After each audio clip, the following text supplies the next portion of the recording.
Hey everyone, welcome to our Wednesday release of the podcast where we're talking about Bitcoin. On today's show, I have the CEO of the Bitcoin Security and Custody Service, CASA, and that's Mr. Nick Neuman. During our discussion, we talk about the nuances of everyone throwing around the term blockchain technology and how it doesn't apply to things like central bank digital currencies. We also talk about how public and private keys work. We get into hardware wallets, multi-sig solutions, and much, much more. So if you're interested in how to take self-custody of your Bitcoin, this is probably a great episode for you to listen to. And without further delay, here's my interview with the one and only Nick Neuman. Nick, welcome to the show. Thanks, Preston. I'm super excited to be on. It was really neat meeting you a week ago down in Miami. We didn't have much time to chat, but it was cool to meet you in person. Yeah, it was like the podcaster crew. You were hanging out with Peter McCormick and we randomly ran into each other there. It was fun. Yeah, it's good times. Hey, so where I want to start off with you, you're a security expert, technical expert. And, one of the things that you hear a lot on Twitter, especially for people that are, just joining the space and are getting interested in this, they hear the term blockchain or blockchain technology. It appears to be getting slapped onto anything and everything, clear down to like central bank digital currencies saying that they're going to do it with a blockchain. So from your vantage point, why, when they're saying this, because anybody who's been in the community for a long time, they'll say that's just a bunch of marketing crap that they're saying that they're using a blockchain. Explain to people why, and then even address maybe the central bank digital currencies, why it makes no sense whatsoever for them to even say that they're using a blockchain to do a national level currency. Yeah. So the reason why it doesn't make sense for a CBDC to be using a blockchain is that the whole point of a blockchain is that you actually have a decentralized ledger where no one party is in control of the ledger of transactions for that chain. So look at Bitcoin. We have thousands, tens of thousands of nodes around the world that all keep a copy of a ledger that says, here's who owns what amount of Bitcoin. And that is enabled through the cryptography of Bitcoin, which we'll actually get into a little bit later around public-private key cryptography. But with a CBDC, for example, if the US government creates a CBDC, they're going to maintain the ledger of who owns what, because that's the whole point. The US government wants to be the one controlling the money supply and controlling and seeing what money is going where and making sure that they can, that's one of the biggest benefits of a CBDC is to be able to inject money very granularly where they want it, et cetera.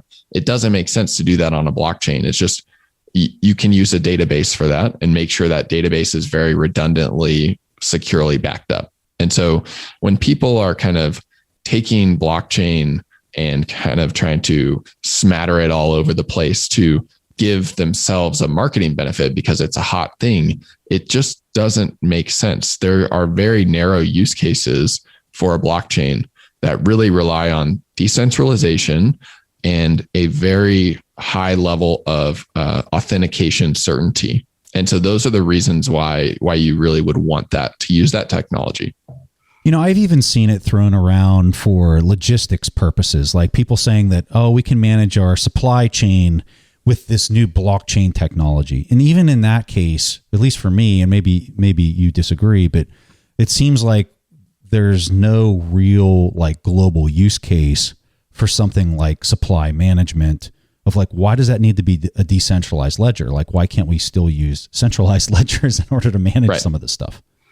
Yeah, so I could definitely see use cases in the supply chain management world where you are taking some elements of what Bitcoin has really popularized and made usable in order to make it easier to manage your supply chain, in order to better track, where one piece of a good is moving from factory to factory or farm to wherever. But what you don't need is the decentralized ledger, because the company that is running their own supply chain management is still the one that's keeping all of this data. They're not sharing that data with every other company that they compete with or anything like that. And so you don't need an actual blockchain from that perspective. What you need are pieces of what, Bitcoin has has popularized in order to make that more efficient. Talk to us about centralization. So when you look at other tokens that are out there, many commonly refer to them as shitcoins, but let's just play devil's advocate. Let's say that there's something out there that is a project that's trying to use a blockchain, but I guess my question to you is, you get into a centralization issue with pre-mines and things like that. So talk to us about what some of that means when you're talking about something that's truly decentralized when you get away from Bitcoin.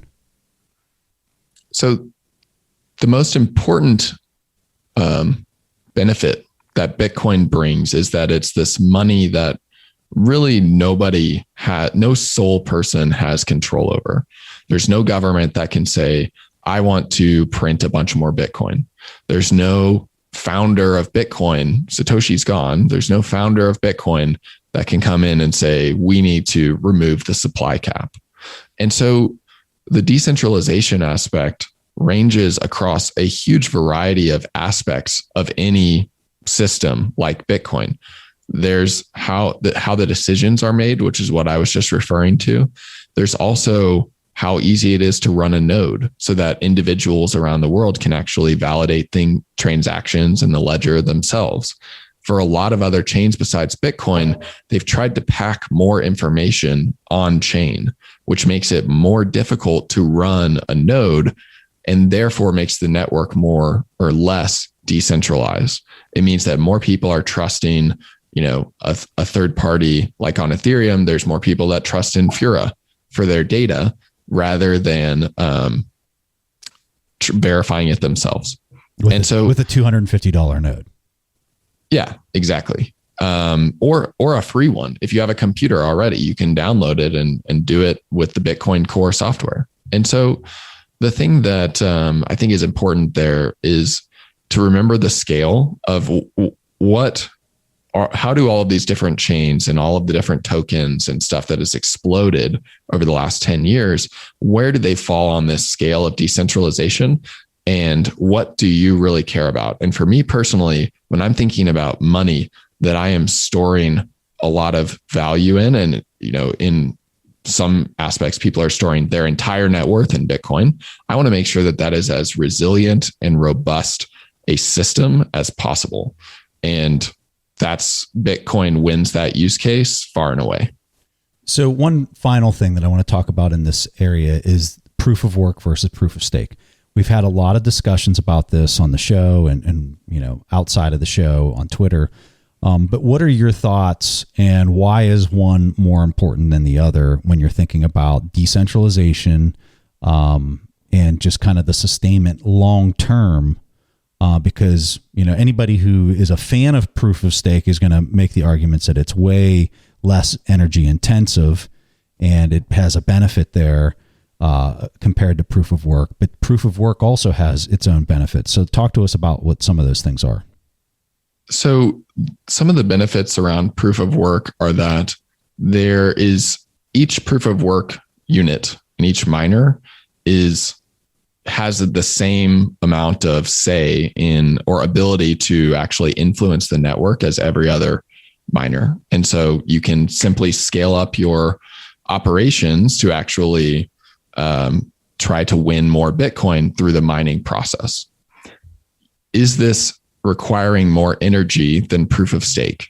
Yes. Is that a bad thing? Not in my opinion.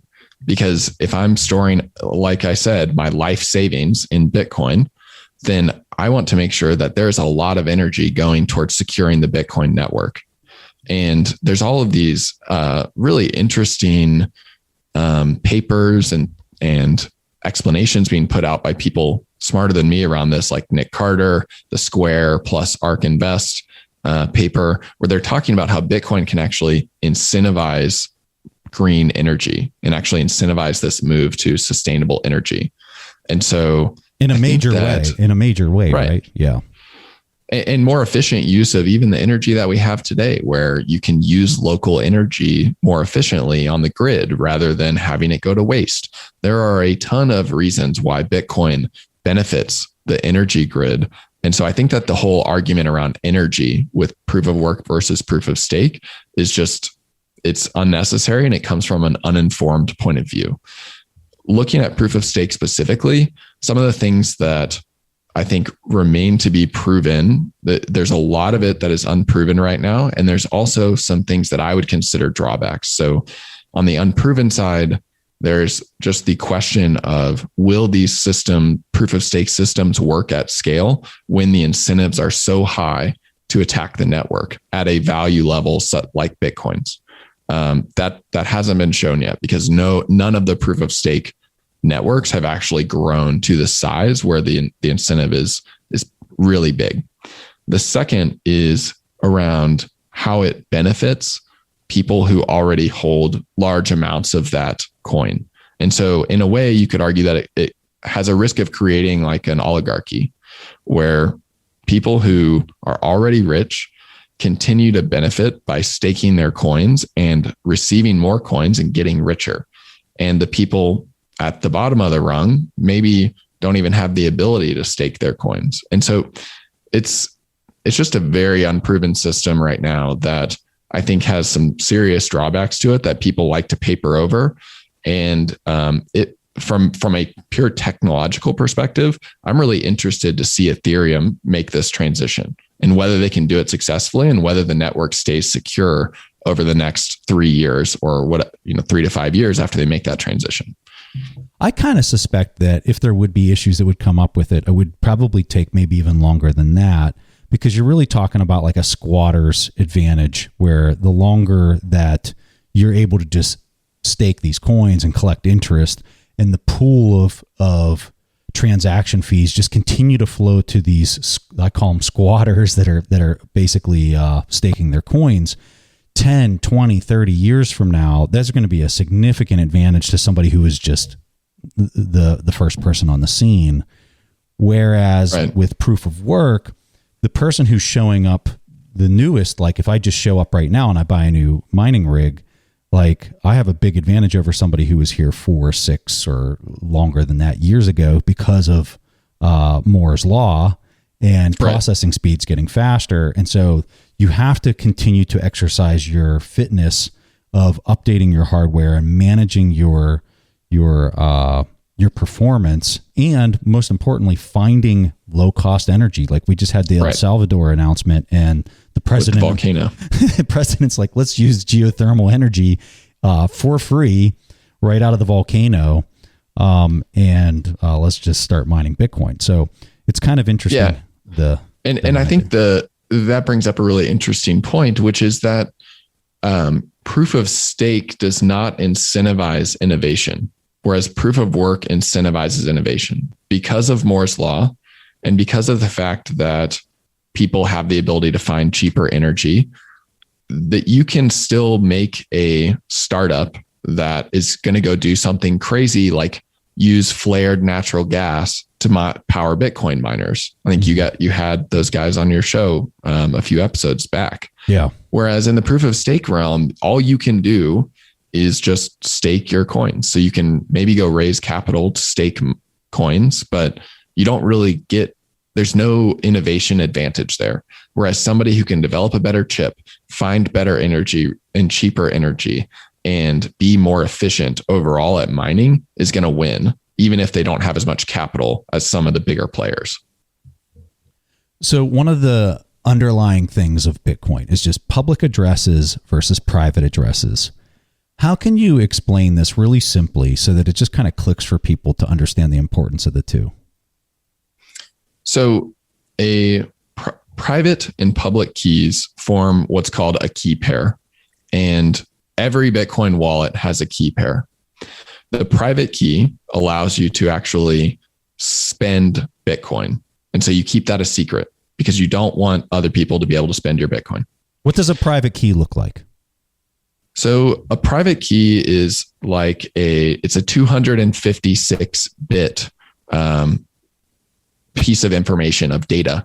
And so this is randomly selected, and it's a randomly selected, essentially numbers and characters, 256 bits. So 256 characters. And the way that you create it is to just literally randomly choose it. And this could be done by software, or it could be done manually with something like a dice roll that you could roll 256 times. And so this is a truly random number that is basically has three really important properties. It is unique because it's so long that nobody else in the world can have this same number. It is unguessable because it's so long and it would take an infeasible amount of time for the world's computers to guess that key.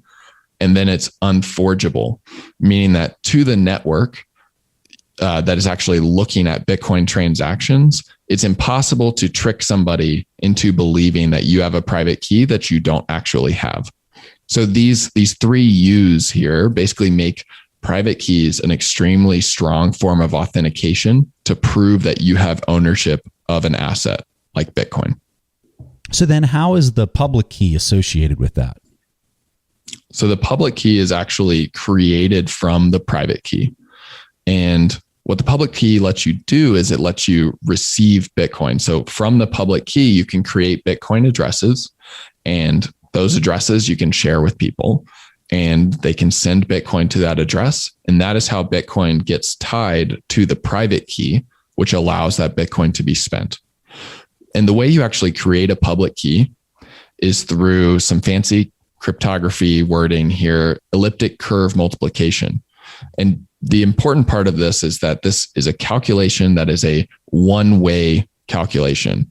And what I mean by one way is that while you can easily calculate a public key from a private key using this equation, it's impossible to go back the other way from a public key to a private key.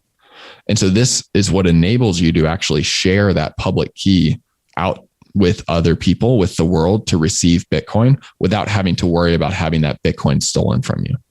Do you think that this is a good way to explain it? Almost like your public key is your address to your house. And then like if you would arrive there, you would drive to the person's house. If you actually have the key to unlock the door, that would be your private key. Is that a good way to kind of think about it? Yeah, that's a good way to think about it. And the only nuance I would add in there is with your house, somebody can brute force their way in by breaking a window.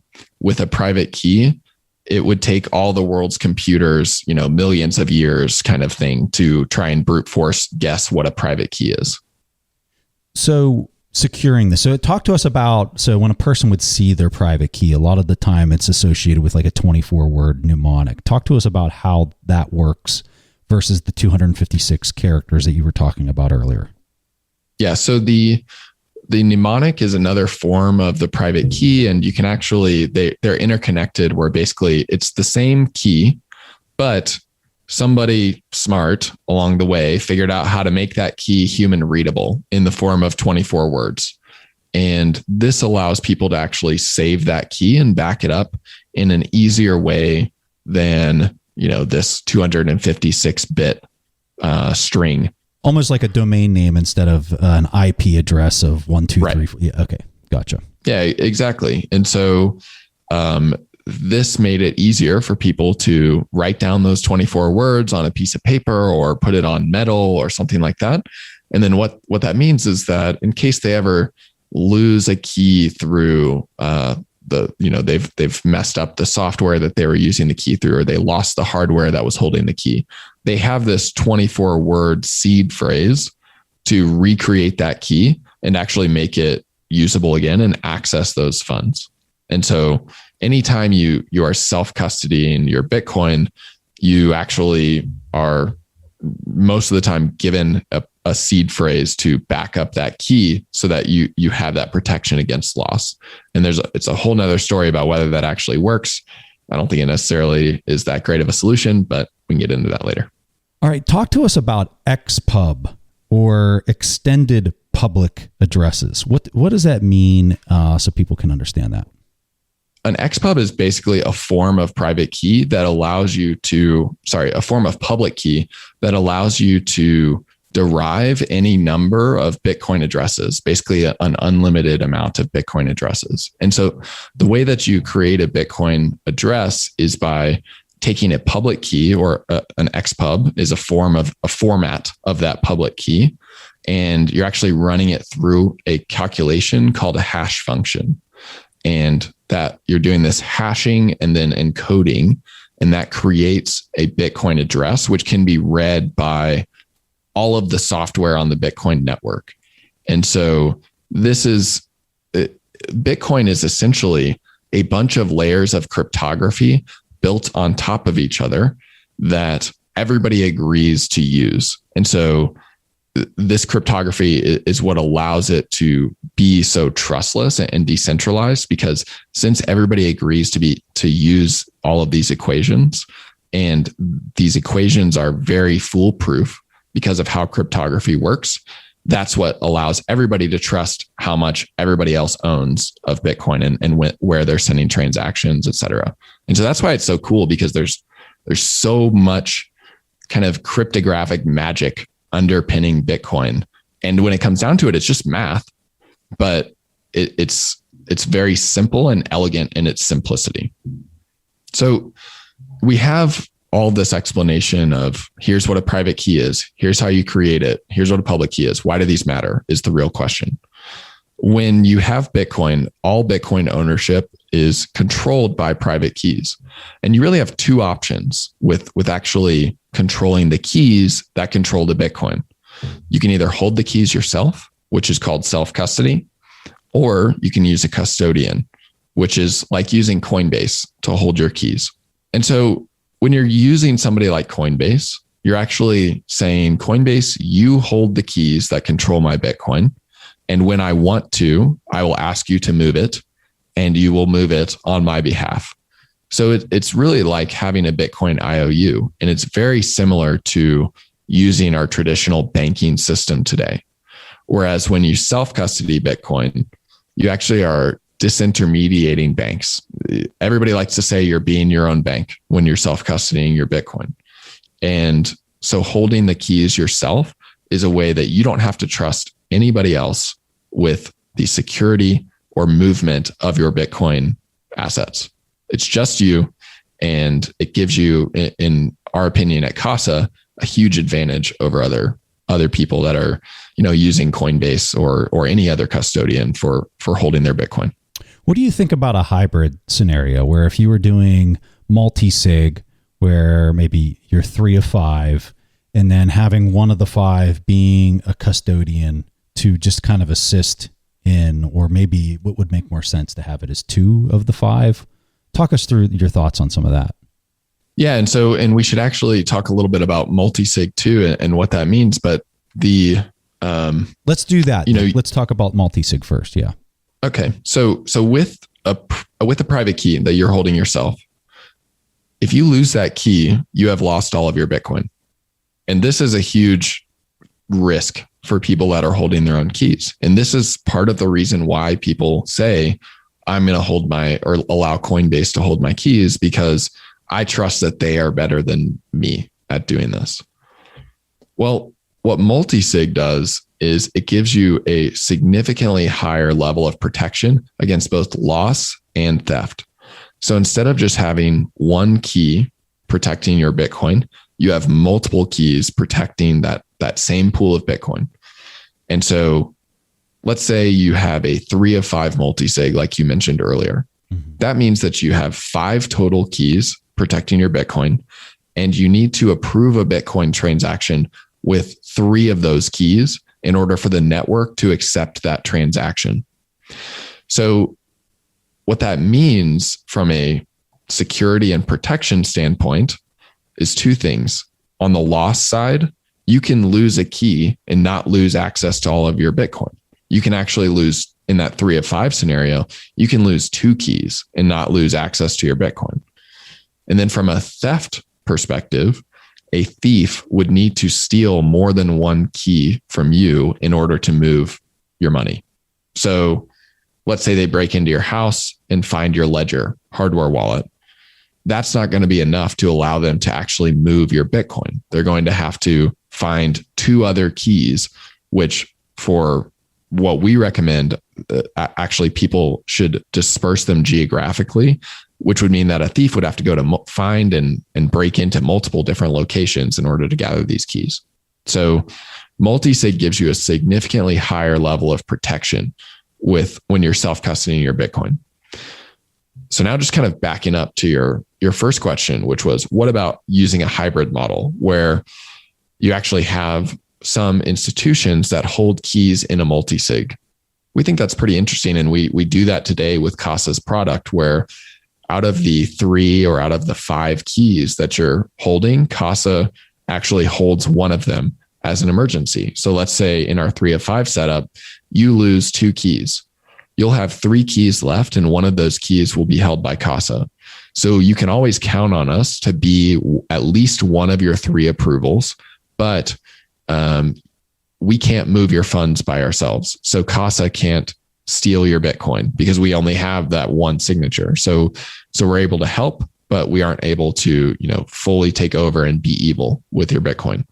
I think that there's a really interesting idea around what happens if you have multiple institutional custodians or companies that you are trusting to hold different keys in a multi-sig for you. So even more than just Casa, maybe it's Casa's holding one key and Fidelity is holding another.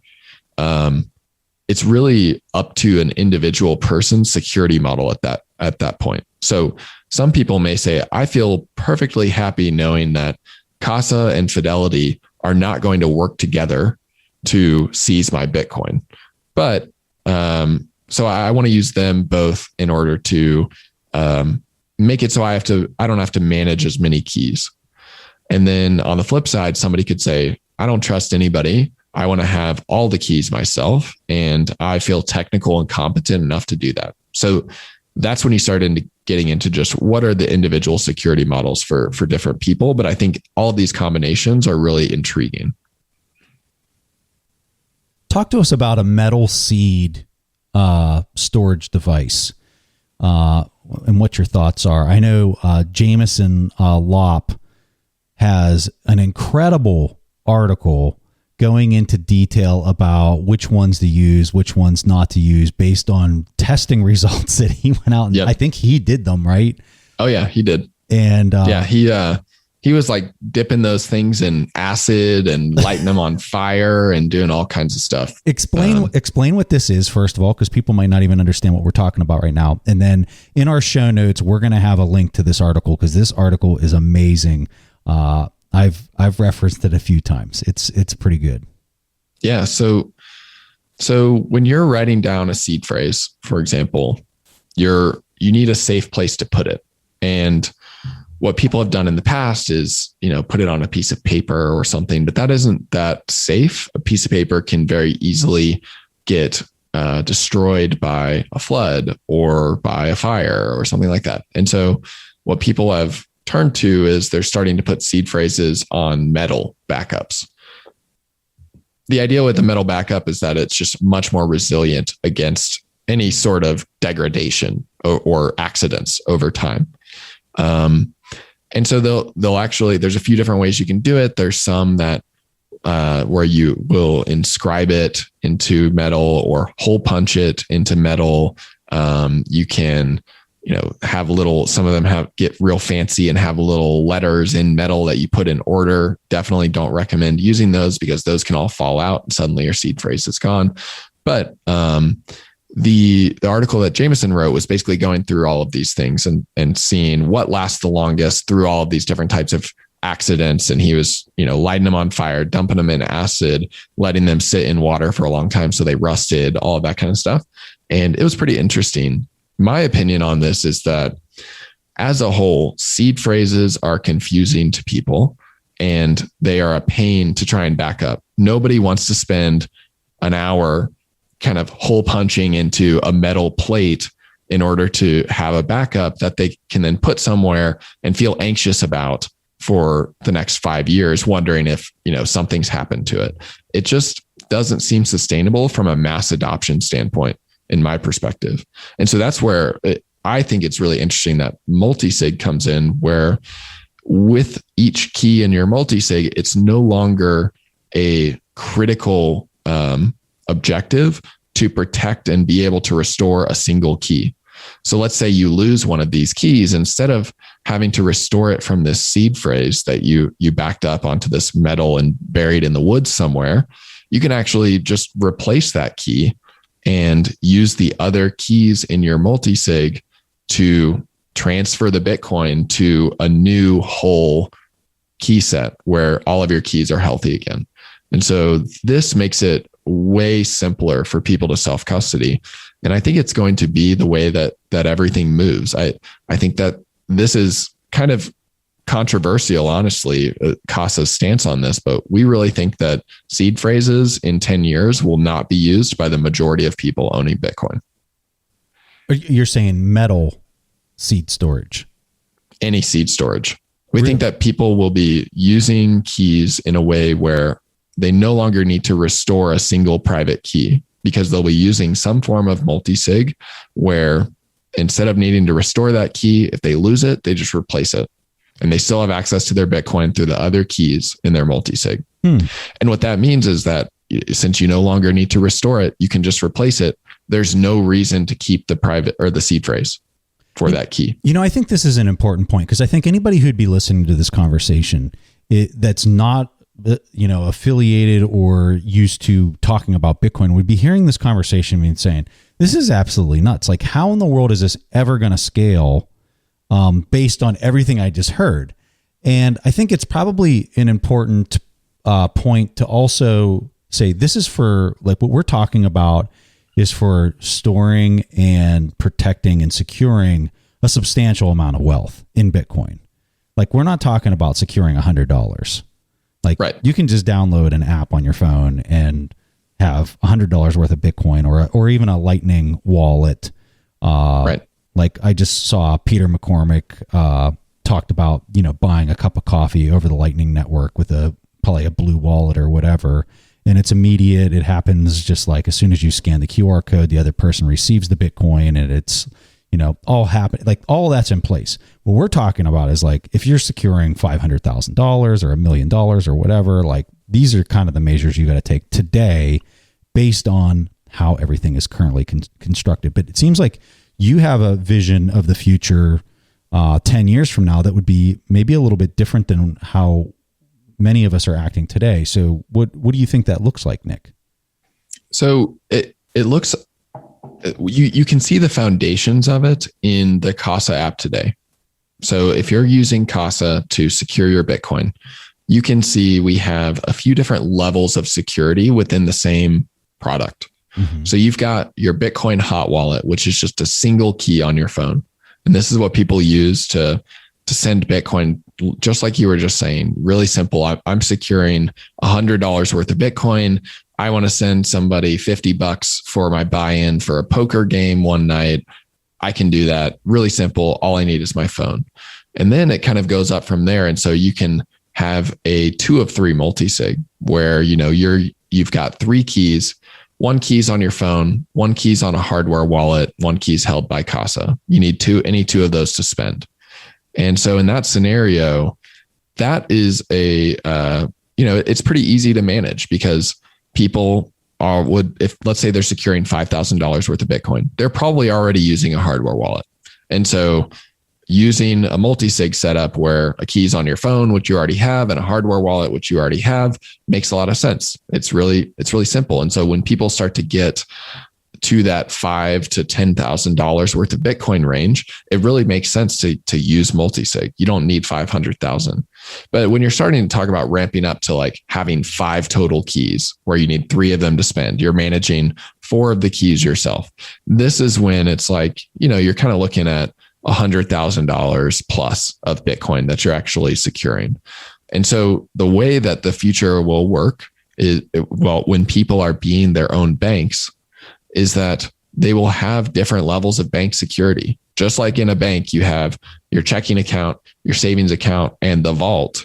And each of those is, maybe the checking and savings account aren't that differentiated these days, but they used to be more differentiated. You have different levels of ease for how easy it is to spend, and then corresponding levels for how secure that money is.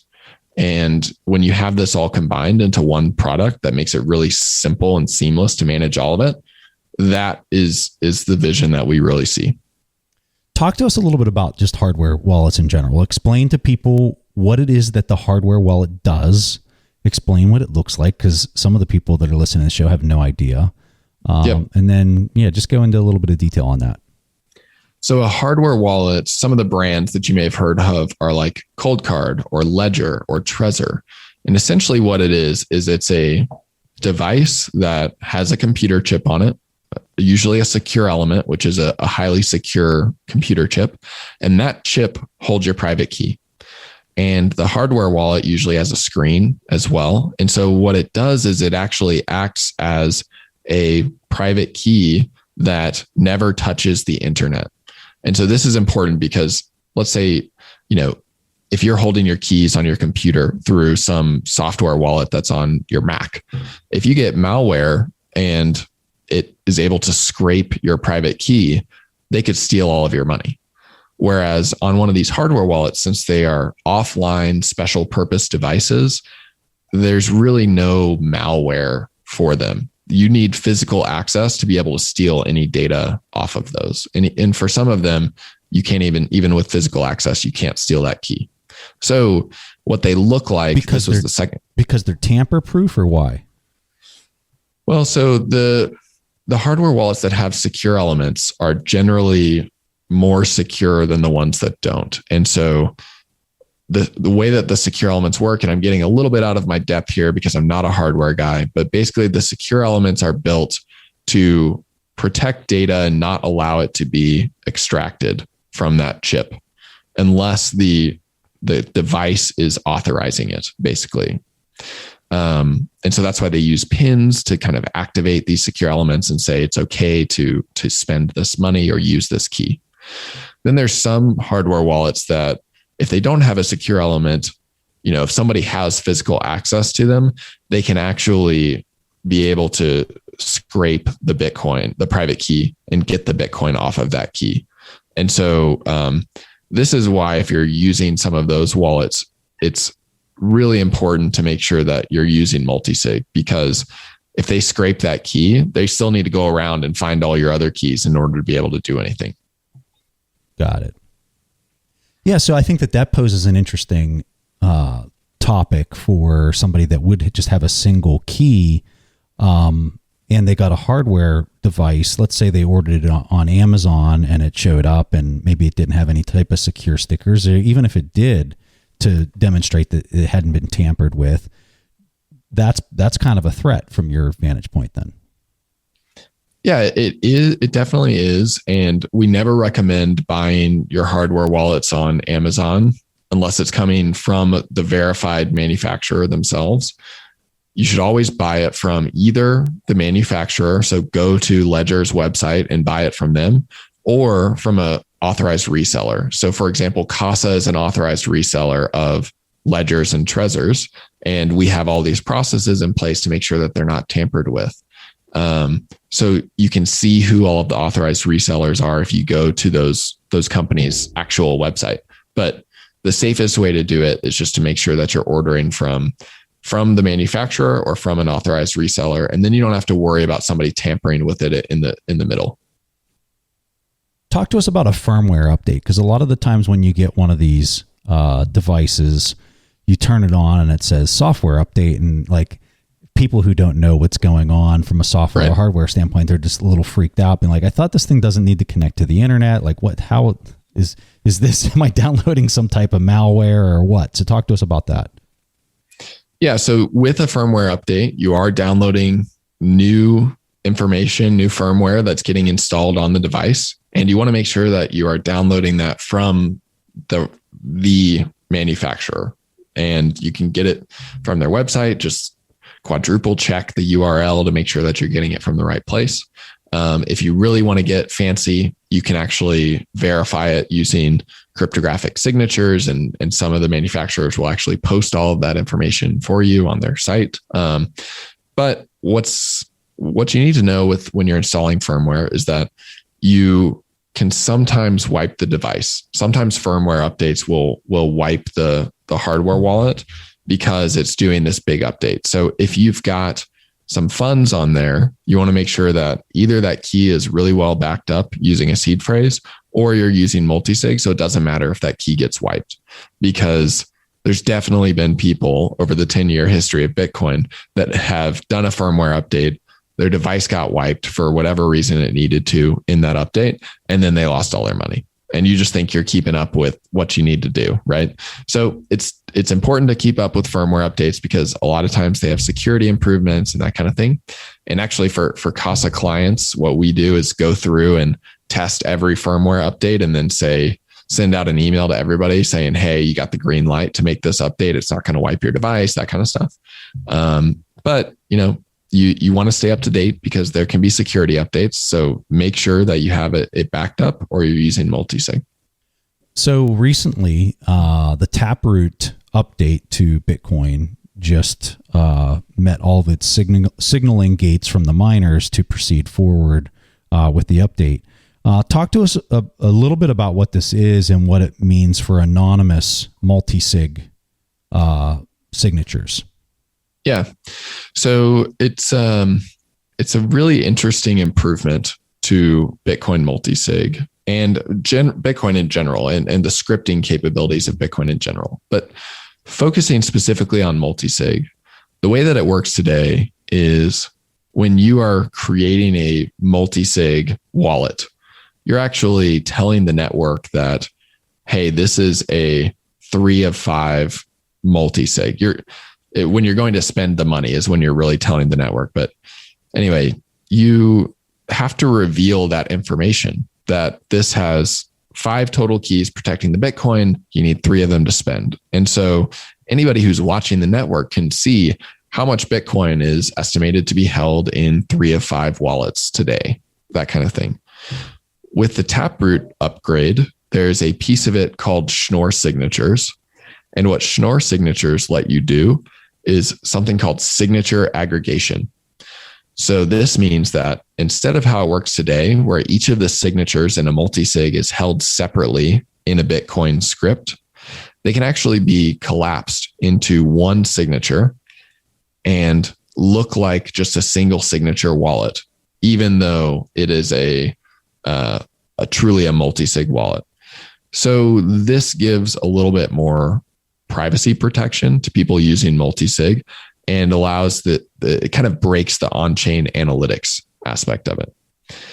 Where this gets really interesting is when you start to add in some of the features that Taproot brings. So Taproot lets you set more advanced scripting conditions around basically smart contracting around what you want your Bitcoin to do. And so let's say you have a 3 of 5 multi-sig.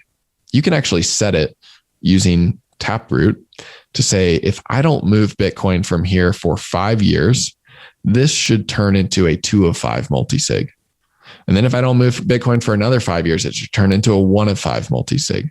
And so you could see where this could help protect against key loss, because maybe you lost too many keys, but you still got 2 left. Well, you have to wait 5 years, but then you can access your Bitcoin again. However, what if somebody on the network could actually see that you had that set up? Then that gives them a lot more information if they're trying to break your security. And so Schnorr signatures comes in to actually hide that information from the broader network. And so there's some really interesting and smart things that the Bitcoin core developers have done with this update that I think will be, it'll be incredibly interesting to see how wallet developers utilize it over the next few years. What are some of the big differences that you see how institutions secure their private keys versus individuals? Or do you kind of see them as kind of being the same thing? Interestingly enough, most institutions use a multi-sig. So if you're talking about using Coinbase or Fidelity or some of these guys for securing Bitcoin, their setup is they've got some Bitcoin in a hot wallet where they're estimating how much will be needed on a daily basis to run their business. And then they've got the majority of the Bitcoin in a cold wallet that is usually a multi-sig, whether it's 3 of 5 or 4 of 7 or whatever they choose. And so multi-sig is actually bringing this institutional grade security to anybody. who wants to use it. And so when people are thinking, oh, Coinbase is better at this than me, no, if you're using Casa, you're using basically the same technology that Coinbase is to secure that Bitcoin, which I think is really cool. And it's something that you can only really do with Bitcoin and with private keys, because it has that just decentralized democratization aspect to everything about it. And the only difference is you don't have to ask for permission when you're right. Yeah. Versus Coinbase. Yeah. Gotcha. Yeah. And I think it's actually interesting here when you're thinking about asking for permission, it's interesting to take a slight detour into going way back into the history of custody. When you think about custody, and how it evolved, self-custody used to be the default for people. They were holding their own gold coins or whatever precious metal, right? And they were bringing that around as a merchant to trade with other people or to buy from stores, et cetera. And actually, what really got me thinking about this was Nick Bhatia's Layered Money book. Which was such a good book, by the way. It was a great book. Yeah. Super interesting. And so when people were using the coins as the main form of money, it was a real pain for them to use. It's a pain to drag around this heavy metal everywhere. So they started leaving their money with somebody like a gold minter or a bank. And then the bank would give them that IOU slip that says, hey, you have this much money here. And then they'd pass that around, but that also added some of this systemic risk to the system as the bank started lending out more than they had, in deposits, the fractional reserve system, all that kind of thing. And so what's really interesting is that people gave up self-custody in the name of convenience. And now Bitcoin is bringing it back as a digital form of money. It's very convenient to self-custody your Bitcoin. If you consider the convenience level of self-custodying Bitcoin to the convenience level of self-custodying any other form of money, it's a huge improvement. And so we're really expecting this pendulum to swing back. It swung towards, the default is I have all my money in the bank and there's no other option today, to I can choose whether I want to keep some of my money in my own self-custody. And then maybe I do still want to give some money to a bank like a BlockFi because I want to earn interest and a yield on it. But it's my choice. It's no longer just the default. And so it's going to be really interesting to watch that evolve, in the US, but especially in countries around the world where they maybe have less trust in their banking system. When you look at traditional banks today, like the JP Morgans and like the really big ones that just have total market share in quote unquote banking, do you find that a lot of them are really behind the power curve when it comes to custodial services? Are they outsourcing their custodial services for any type of Bitcoin activity that they do have? Talk us just through the market today. Yeah, that's definitely what we're seeing today. These banks don't have the expertise to build up Bitcoin custodian practices. It's just completely different the way it works than securing dollars, which is what they've built in their entire business around doing. And so they're turning to other custodians that they can essentially subcontract to, like a Fidelity or a NYDIG or, BitGo. And so they're using these custodians, and they're comfortable with that because that's the model that they actually understand. It's full custody using a custodian. What I think will be really interesting is when we see the first banks that actually enable some form of self-custody. Mm-hmm. And maybe we'll see that, maybe we won't. If we don't see it, I think that we'll see a lot of carnage as banks get disintermediated and people are actually wanting to self-custody themselves. But, maybe a bank will go that way and say, we want to be able to provide the possibility of self-custody for our customers, and we'll figure out how to offer the right services to continue making money off of their assets in other ways. It kind of sounds like that's where Jack's going with his Square announcement with the hardware wallet, that he's going to be able to provide some type of, if you're a Cash App user and you want to have like a multi-sig solution where maybe he's holding a key, you got a key at the house, it'd be, or maybe you buy two hardware wallets or however he designs it. it almost seems like he's really kind of out front, kind of leading the direction for a large institutional bank to be going in that direction. I'm kind of curious if you have any thoughts on his big announcement there down at Miami. Yeah, well, so one, I'm excited about it because Square is really good at hardware. And so them making a hardware wallet to help people secure Bitcoin is a excellent development for the ecosystem. One of the biggest reasons why I think he is doing this is that right now, Square with Cash App and actually being a custodian of dollars and Bitcoin and all of that is restricted to, I think, just the US. And if not the US only, it's the US plus a few other regions. Suddenly, when you offer self-custody and you're not holding those funds for people, you're able to go anywhere in the world. And so this allows Square to take that's interesting. Their business internationally much easier than they can with the Cash App today. Wow. I didn't even think of the implications of that. Yeah, you're exactly right. And so, you've got Miles Sutter from Square going down to El Salvador with Jack Mallers and checking things out down there. They're thinking about how can they start expanding internationally using self-custody.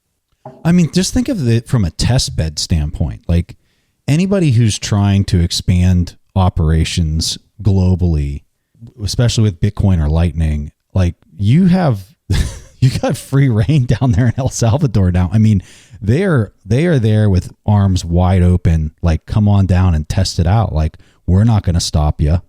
Right. Right. We might assist you. Yep. What else do you think that means down there with the big announcement? I think it's going to be really interesting to see if other countries follow. It's looking like they will, right? I mean, you're seeing people on Twitter putting on the laser eyes and stuff when they're congressmen or whatever. This is showing my ignorance, but the legislators in these various countries. And I think that it'll be really interesting to see them. Do you need to do anything other than laser eyes? Sorry to interrupt you. I mean, that should just settle it, right? That's the vote. Yeah. Well, it helps to pass a bill too, but yeah, laser eyes are a good start, I think.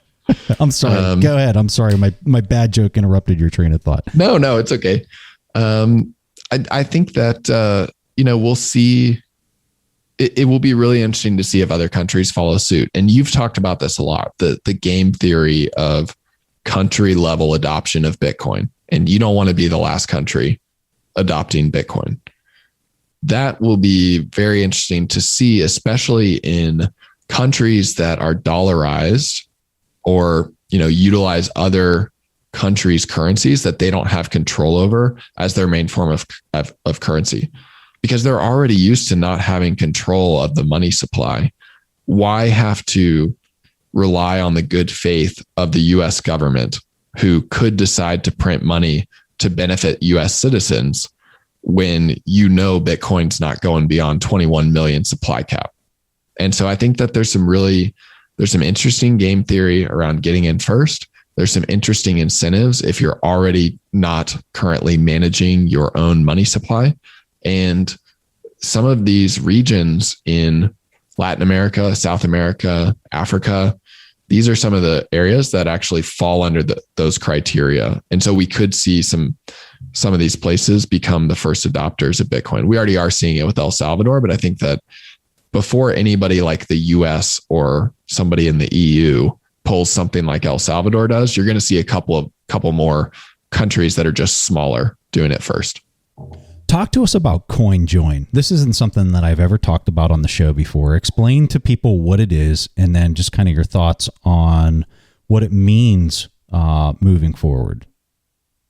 So what a CoinJoin is it's basically mixing your Bitcoin with other Bitcoin on the network without giving up ownership of that Bitcoin. And then you receive it back to your wallet when you're done mixing it around. So maybe you could imagine taking 4 people and they've each got $0.25.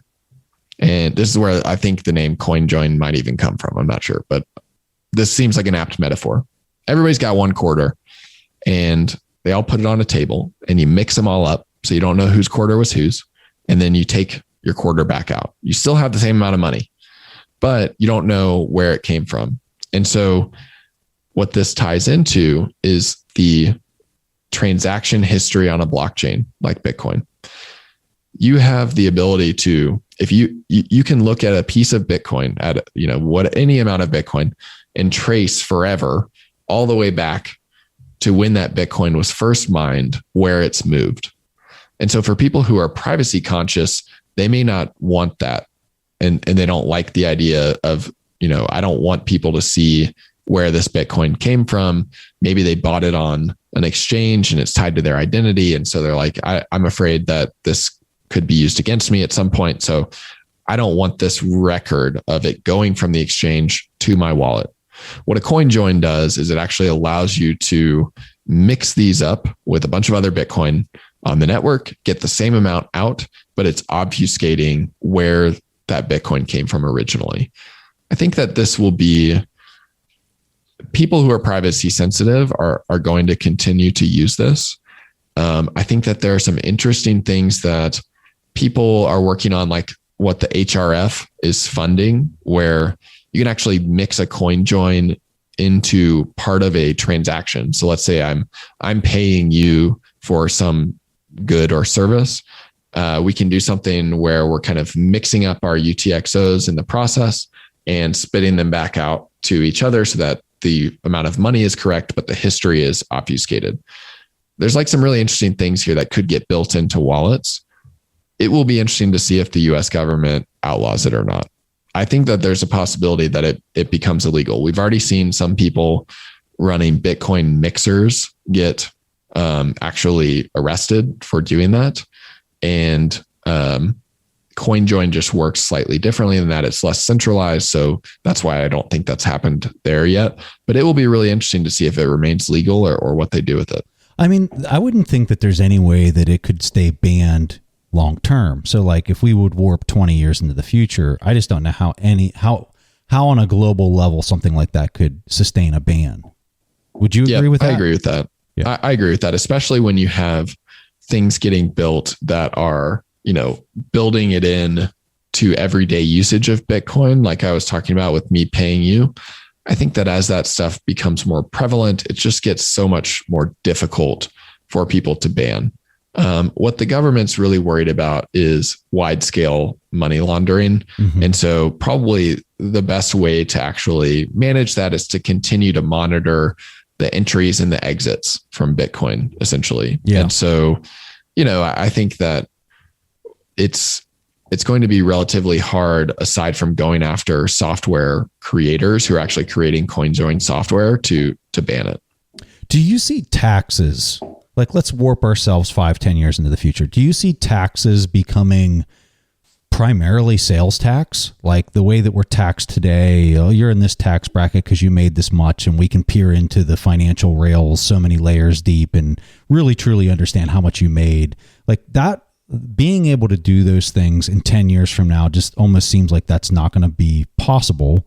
So it appears like taxes will kind of migrate to everything being a sales tax. So the more you consume, the more you pay, and that's kind of the end of it. Is that how you see it, or do you think that they're still able to understand the way people are being paid and the basically the income of an individual or a corporation?